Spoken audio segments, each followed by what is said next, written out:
बांधी में वधंदड़ बदअमनी चोरनि फुरनि जे वाक़िअनि ख़िलाफ़ ऐं जसकंताल के दौड़ ते अॻवान अल्ताफ़ उमरानी जे भाउ खां पुरथियल मोटरसाइकिल जी वापसी लाइ जीअं सिंध क़ौमी महाज़ पारां बादल ब्रोही अल्ताफ़ उमरानी महबूब पिञारो अली देशी जी अॻवानी में पुरअमन एहतिजाजी रैली कढी वई जेका शहर जी मुख़्तलिफ़ बाज़ारुनि खां थींदी। प्रेस क्लब बांधी पहुती जिते अॻवाननि मीडिया सां ॻाल्हाईंदे चयो त बांधी में वधंदड़ बदअमनी सबबि माण्हू सख़्तु परेशान थी विया आहिनि। शहर खां घर ताईं बि माण्हू महफ़ूज़ न आहिनि रहिया। SHO बांधी ॾोहनि ते कंट्रोल करण में बिल्कुलु नाकाम थी वियो आहे।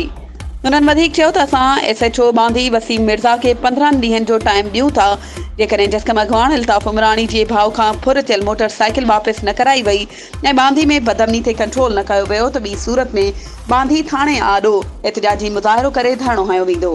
वधीक ख़बरुनि ऐं अपडेट्स जे लाइ असांजे चैनल खे सब्सक्राइब कयो ऐं हा बेल आइकन खे प्रेस करणु न विसारिजो त जीअं असांजी हर नई अचण वारी वीडियो तव्हां ताईं पहुची सघे।